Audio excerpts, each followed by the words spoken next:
নাগাল্যান্ডে নিখোঁজ থাকার প্রায় এক মাস পর রাজ্যের তরুণ ব্লগার প্রণব দাসের মৃতদেহ অবশেষে তার বাড়িতে পৌঁছেছে।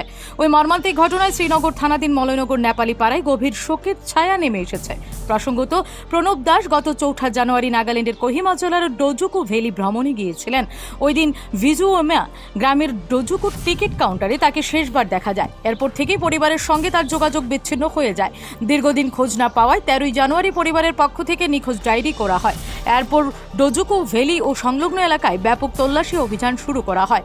Southern Angami youth organisation, southern Dzuku guide council সহ একাধিক যুব সংগঠনের স্বেচ্ছাসেবক এবং পুলিশ যৌথভাবে উদ্ধার অভিযানে অংশ নেন।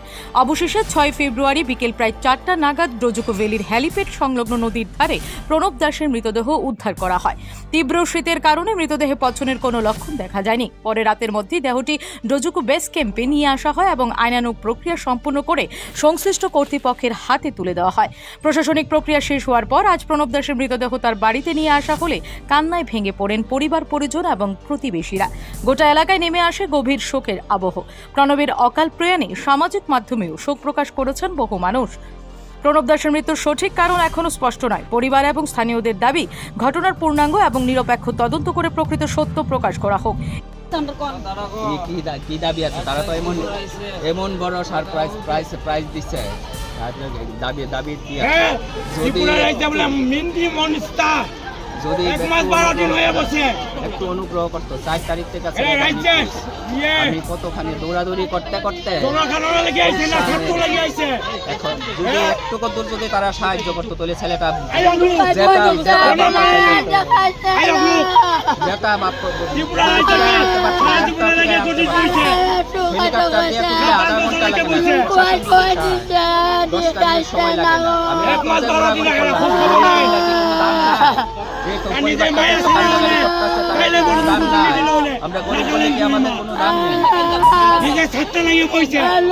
এই ঘটনায় পুলিশ এবং প্রশাসনের পক্ষ থেকে তদন্ত অব্যাহত রয়েছে। Bureau report, PB north east.